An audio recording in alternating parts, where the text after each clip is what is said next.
minjo nami. So sinasabi na nagkakasala sila pag hindi sila pumayag na i-sex ng kanilang mga.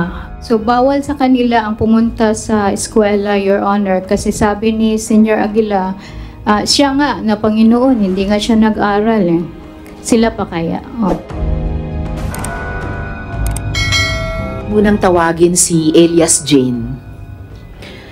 Jane, ikaw ay 16 years old, tama ba? 15 pa lang po ako. 15 lang. 15 years old ka, Oo Jane. po. Okay. At ikaw ba ay may asawa na? Oo po. Ilang taon ka lang nung nagkaroon ka ng asawa? 14 at yung asawa 18. 14 years old ka lang nung nagkaroon ka ng asawa. Oo. At ngayon ikaw ay 15 years old na. Oo. Ilang taon naman yung asawa mo? 18. 18 siya ngayon. 19 ngayon. Yung 19 pinaris kami ngayon. 18. So nung ipakasal kayo, 18 siya. Ngayon Oo. 19 siya. Kailan kayo ikinasal? Sir, Yes, Teresa? Mr. Chair. Yung kinasal siya, yung lalaki is 18. Apo. 18 ha? Ikaw? 15. Ha? 15. 15 siya noon, Mr. Chair. Please continue. Opo. Tapos ngayon, si Elias Jane ay 15 ka ngayon, tama Oo. ba? So 14 ka nung ikinasal, Mm-mm. ipinakasal. Okay po. Kailan ka ikinasal, Jane? At ayun, so ikinasal ka last year at 14 years old ka noon, last year. Yung asawa mo ba ay nobyo mo muna? Hindi ko po siya kilala. Hindi mo kilala. So, paano siya yung naging asawa mo? Pinili ba siya para sa'yo? Oo, ni Senior Aguila. Sino ang pumili ng asawa mo para sa'yo? Si Senior Aguila. Si Senyor Aguila.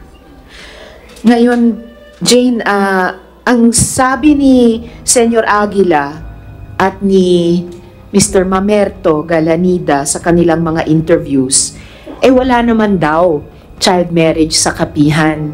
Ma'am, pwede pong i-translate sa aming... Of course, paki-translate ang tanong ko, ang pangutana ko, Attorney Ruth. Niingon ko no si Mamerto Galanida nga dili ni walay child marriage sa kapihan.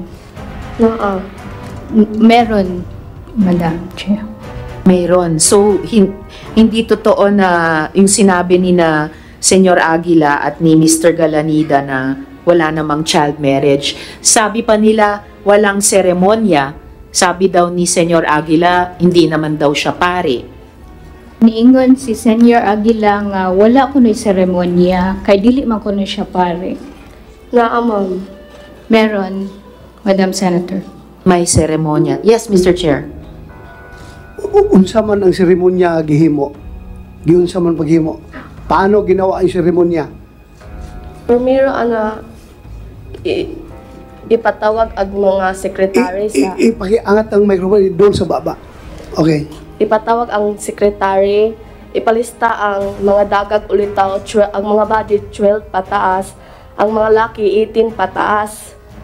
Hinja, ipatawag ni jag mga budget laki dito sa kubo-kubo na among mo'y idang ko ana magpakasal. Dito ipalinya budget laki. Moingon si Senior Aguila nga, ikaw budget, ikaw laki kamo. Moingon si Jada, pagkahuman ana, dili kay ingnon man min ilang Janet Ahok ug nursing nga makasa mi og mobalibad kay Ginoo nagikuno nang ni Paris. Sinong Ahok? Ano pangalan? Janet Ahok. Ha? Janet Ahok. Janet Ahok. Merong... Okay. Sige. Tapos continue.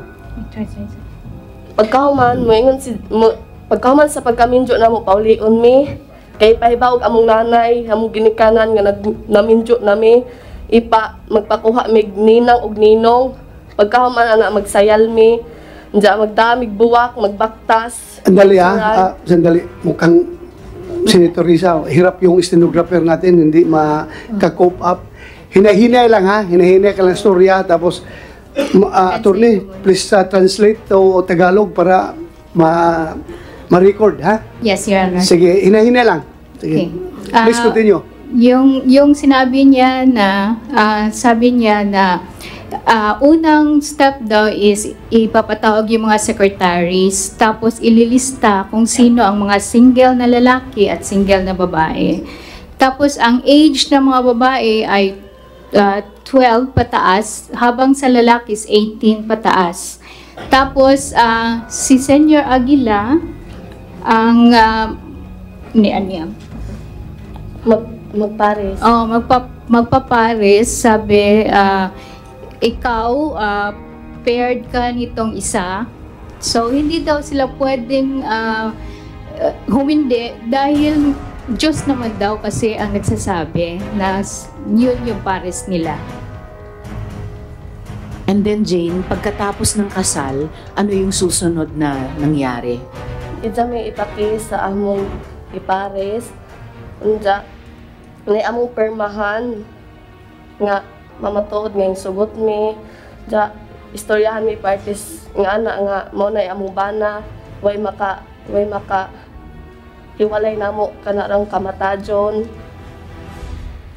Okay. Sabi niya, after sa kasal, ipakis sila, tapos may permahan sila na dokumento. At Anong dokumento yon? So parang marriage certificate? Basta kay gipasign mi adto kami ba na asawa. Oo, pinapasign sila yung husband at wife ng dokumento na yon. Andali.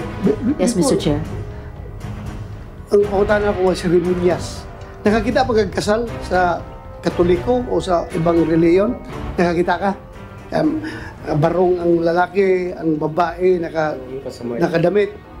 Tapos, may pare na siya nagkasal. Ikaw ba, gidawat nimo si Kuan nga mamahimo nung bana? Ikaw ba na, ginadawat ba nimo si Jane na mamahimong asawa? Something like that. Pagkahuman, giyon saan na paghihimo sa kasal ba? Seremonyas. Kung ma-recall mo, giyon saan nga seremonyas. How did he do that? Giunsa man ang kanang pamaagi sa pagkasal ninyo? Kanang moingon siya nga ikaw baji, ikaw laki ka muna. Unja paghuman anak kay paghuman sa among inog among ginikanan nga minjo na may magkanid ninang ug ninong. Niya among hawitan anak nga buwak.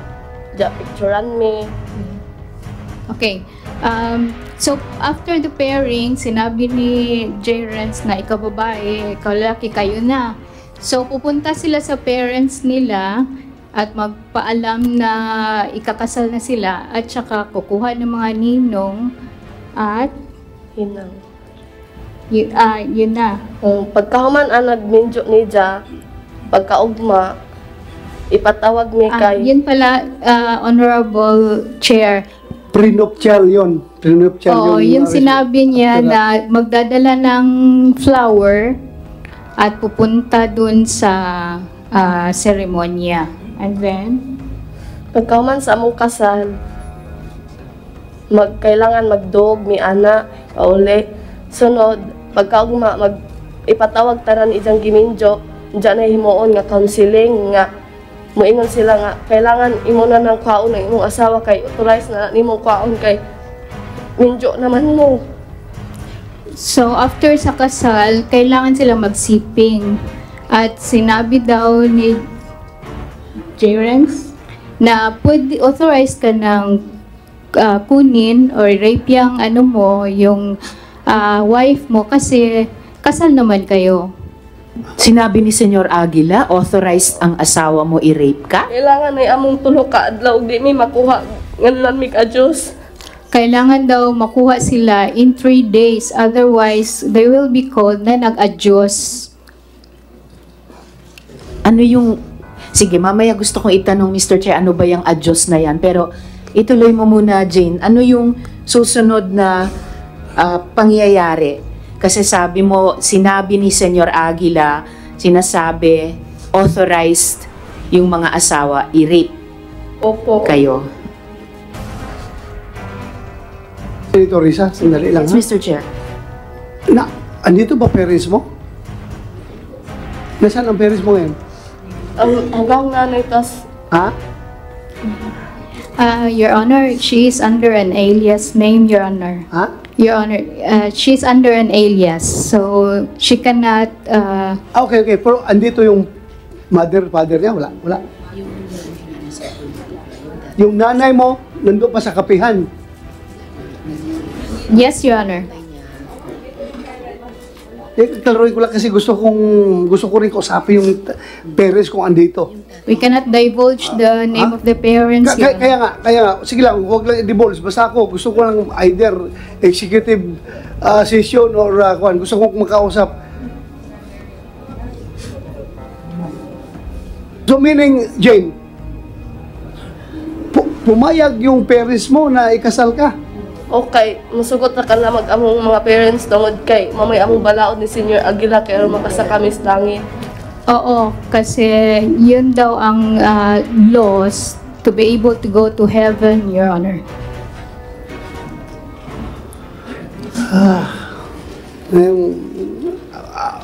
Parents mo, pumayag, ikasal ka, 14 years old. Pumayag siya. 14 years old ka, nung kinasal ka, di ba? Oo. Anong klaseng parents yun? Bahagi po yun, Mr. Chair, ng mga iniuutos ni Senyor Aguila. Please continue, Senator Risa. Salamat kaayo, Mr. Chair.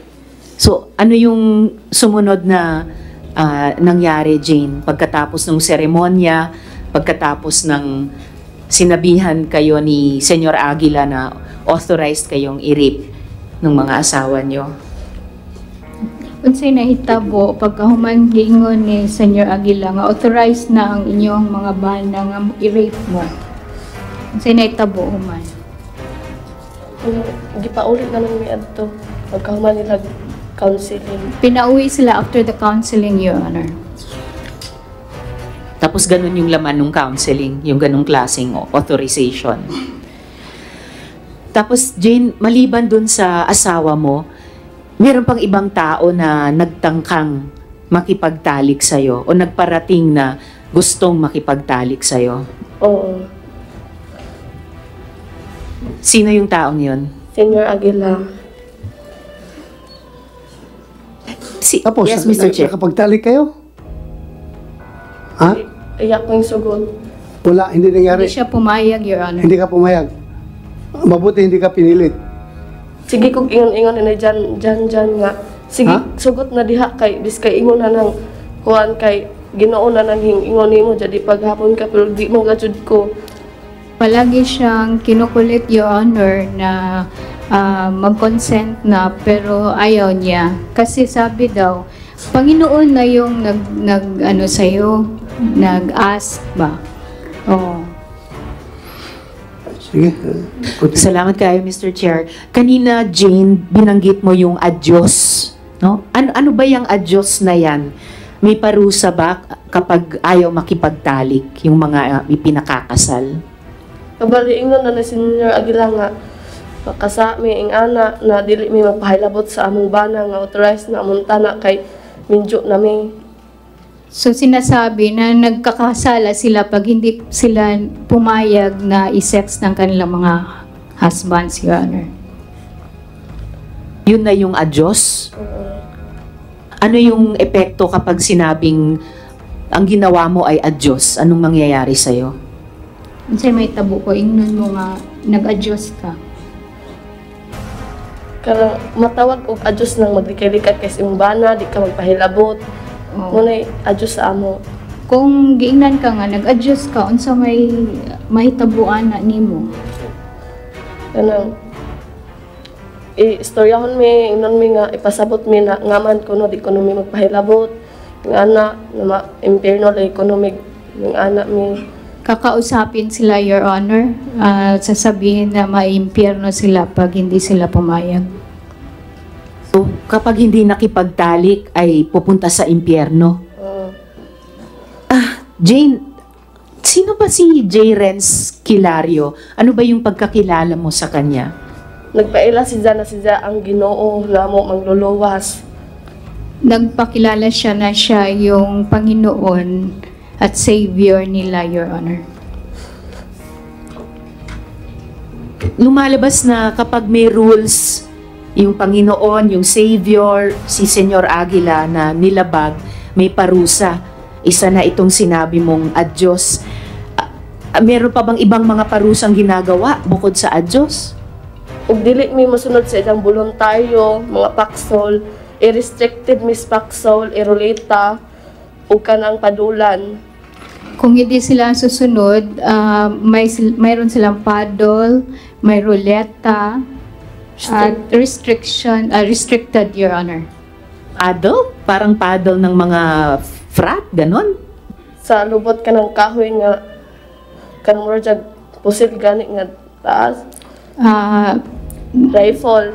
parang rifle na kahoy, Your Honor, i-hit sa butt ng mga Nakatikim ka ng paddle? Oo. Ilang beses? Kas akatong time nga, hinguli ko sa bike, kay gigutom ko. Diya pag adto na mas barracks, late na day ko. Sa permission, gipadulan kong Sergio Cobillan. So may Sino nagpaddle? Sergio Cobillan. Ha? Sergio Cobillan. Sergio Cobillan. Klaro na nga, ato na, ang pangalan? Sergio Cobillan daw, Your Honor. Sirinyo? Sergio Sergio Cabillan. Cobillan. Cobillan. Oo. Kumsik, paki-check kung andito ngayon, nandito siya, kung Cobillan na yan. Invited, andito ba? Hanapin nyo, paupuin nyo dyan, yung Cobillan. Continue, Senator Risa. Salamat kaya, Mr. Chair. Ilang beses ka pinadal? Isa. Isang beses, Your Honor. At ano naman yung isang sinabi mong parusa na roleta? Anang mutalidok sa dawg asa nimo mutugdang ang imong makuha na mga masimasi, jogging, restricted sa paksol. Parang Asa mo to nung mo to imong buhaton. Parang will, Your Honor, na nandoon yung lista ng lahat ng mga punishments at kung saan mag-stop yung ruleta, yun yung gagawin mo. So sa halip na roleta na meron kang maipapanalo, roleta na yung parusa na gagawin sa iyo. Ano naman yung restriction at ano yung binabanggit mong foxholes? Kanang nastongas lasang among bantayan. Kaya may makasod laing So yung foxhole ay yung isang bahay structure, nga gamay. maliit na bahay sa in the middle of the forest, Your Honor, na kailangan nilang bantayan. Yun yung foxhole. At ano yung restriction na isa pang parusa?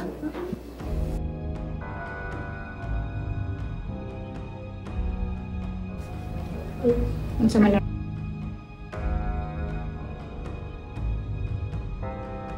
Kas paksol gani nga pila ka semana unja dili ka pwede duolon. Dito ra ka sa white trapal, magdujan ra ka. So, yung restricted, Your Honor, ay ilalagay sila dun sa foxhole in the middle of the forest at walang pwedeng makakalapit sa kanila.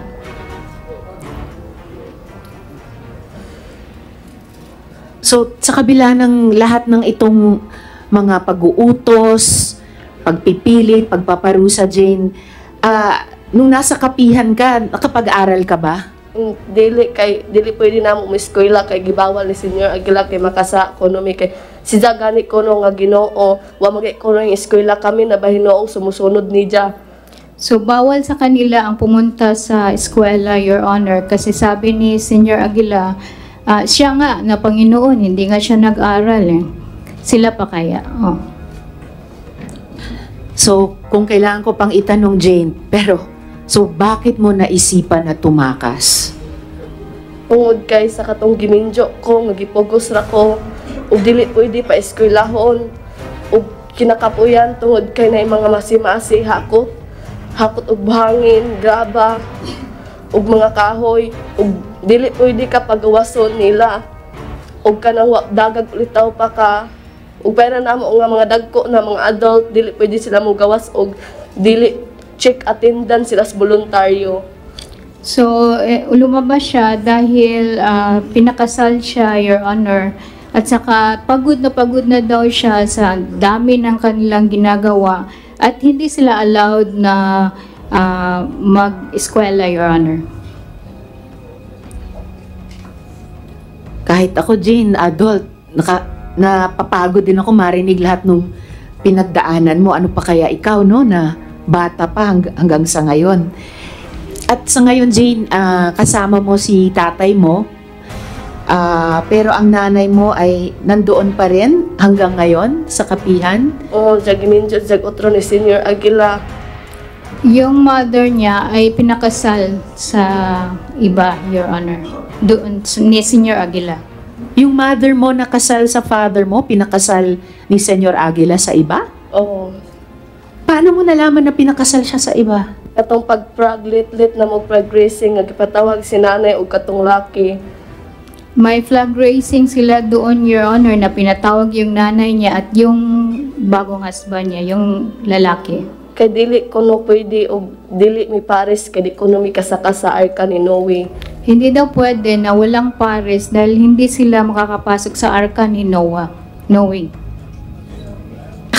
Hindi pwedeng walang kapares dahil pag walang kapares, hindi maililigtas. So dapat parang yung mga hayop sa arko ni Noah, dapat pares-pares.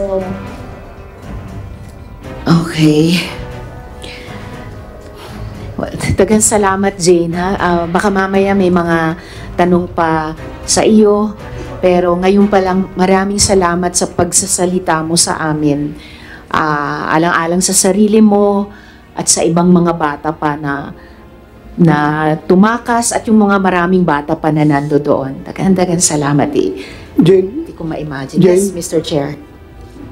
yung lahat, tagan gipanulti ni mo diri karon walay nagtudlo kani mo ni ana. Oy, ako Tinuod na nga ikaw ray ako mismo yung doon nila tungod kay. walay nagtudlo, ha? Oo, kay gusto So, na. lahat ng sinasabi mo ngayon, walang nagtuturo sa iyo na sabihin mo yan. Wala. Lahat yan base sa iyong personal experience. Dili man ko kasubay o buya na ang agihan. Hindi ako makakapagsabi, Your Honor, ko hindi ko nadaanan. Okay. Thank you, Jane. Salamat. Salamat kaayo, Mr. Chair. Ako rin po ay talagang buong pusong naniniwala sa sinabi ng mga bata dahil talagang tumakas sila sa kanilang eksperyensya. At yun ay kinikwento nila sa atin kahit napakahirap nilang sabihin yung kanilang pinagdaanan. At may kasabihan nga po tayo na the truth will set us free. At nagpapasalamat ako sa mga bata. Namumuno sila sa atin sa ganitong gawain. Kaya maraming salamat sa inyo. Mr.